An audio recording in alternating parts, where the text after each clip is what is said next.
Bonjour à tous, j'espère que vous avez passé un bel été et qu'il a été reposant. Je suis Saline, coach en développement personnel et consultante en Feng Shui et en Padze. Tous les mois, je vous propose de faire un point sur les énergies du moment. Et cela fait déjà 1 an que je partage avec vous mes prévisions mensuelles. Donc j'espère que cela vous aide. Parce que le but de ces prévisions, c'est de vous aider à naviguer sur les énergies du mois de manière plus consciente. Dans quelques instants, les énergies pour le mois de septembre 2024.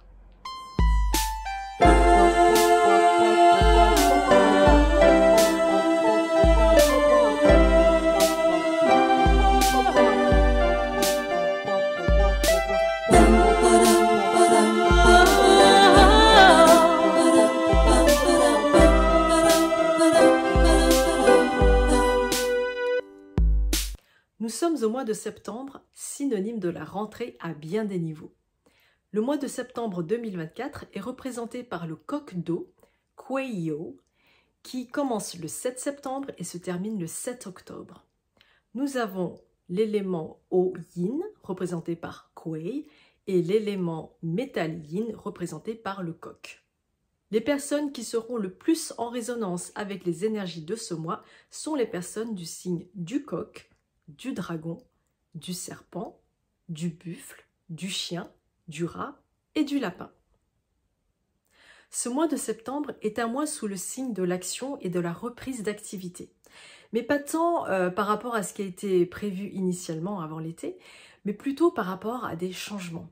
Parce qu'il y a eu des redirections, il y a eu des pivots qui ont permis la création de nouvelles opportunités là où on ne les attendait pas. Donc ça peut être par exemple la création d'un poste. Dans les relations entre les signes de l'astrologie chinoise, le coq et le dragon forment ce qu'on appelle une combinaison. Et donc, comme on est dans le mois du coq et dans l'année du dragon, eh bien, il y a cette forme de combinaison qui a lieu.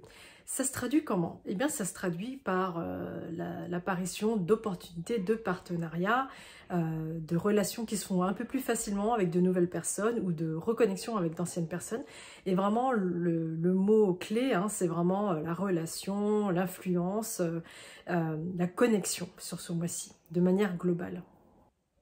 D'ailleurs, cette combinaison forme en plus un autre élément, un apport d'éléments dans la charte du mois, c'est-à-dire qu'on ajoute du métal.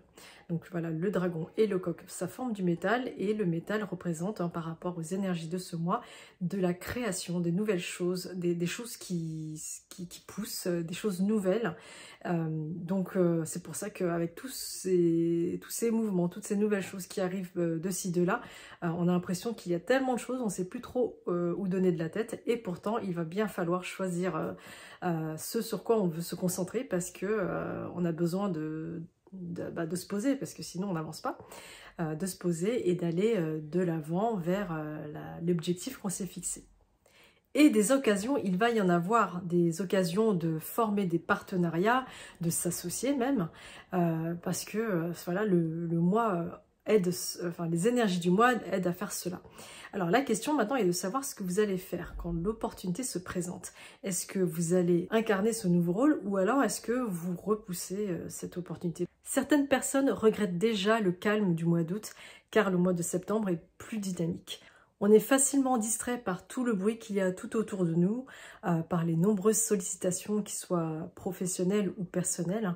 Donc voilà, le principal est de garder les pieds sur terre et garder en tête votre programme, ce que vous avez prévu de faire pour le mois de septembre, et de pas trop non plus vous laisser emporter par vos émotions quand vous prenez des décisions, parce qu'il y a aussi ça, ce mois-ci, il y a le coup des émotions qui sont assez forts, en particulier pour les personnes du signe du chien. Donc voilà, faites des choses de manière calme et avec un certain recul. Du côté des étoiles, les énergies en présence nous aident à nous mettre un peu plus en avant. Donc c'est vraiment un mois où l'influence est de mise, donc évidemment c'est bien de le faire de manière positive, pour le bien commun de tous, parce que voilà, on a cette chance d'être soutenu par les énergies de ce moment, et l'idée est de partager nos idées, d'influencer de manière positive, par exemple via l'apprentissage ou le partage d'informations inspirantes pour les autres. Il y a également des solutions qui pourraient émerger et qui nous permettraient de débloquer certaines situations qui étaient problématiques jusqu'ici. Bref, ce mois est beaucoup plus dense que le précédent où tout va plus vite. D'où l'importance de rester ancré et de ne pas perdre de vue ce qui est important à nos yeux.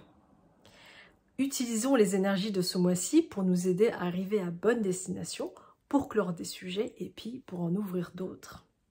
Je profite de cette vidéo pour vous annoncer que je serai présente au Salon Zen à Paris, porte de Champéret, du 26 au 30 septembre. Et à cette occasion, je donnerai une conférence sur le thème de l'astrologie chinoise Bazi et du Feng Shui. Cette conférence aura lieu le samedi 28 septembre à 14 h. Retrouvez-moi sur le stand Saline Blossom, qui est le stand H21. J'espère que j'aurai le plaisir de vous rencontrer. Et si vous voulez avoir des informations, notamment sur des entrées gratuites pour le Salon Zen, je vous mets les informations sur un lien qui se trouve dans la description. Je vous remercie beaucoup de m'avoir écouté et je vous dis à très vite au Salon Zen.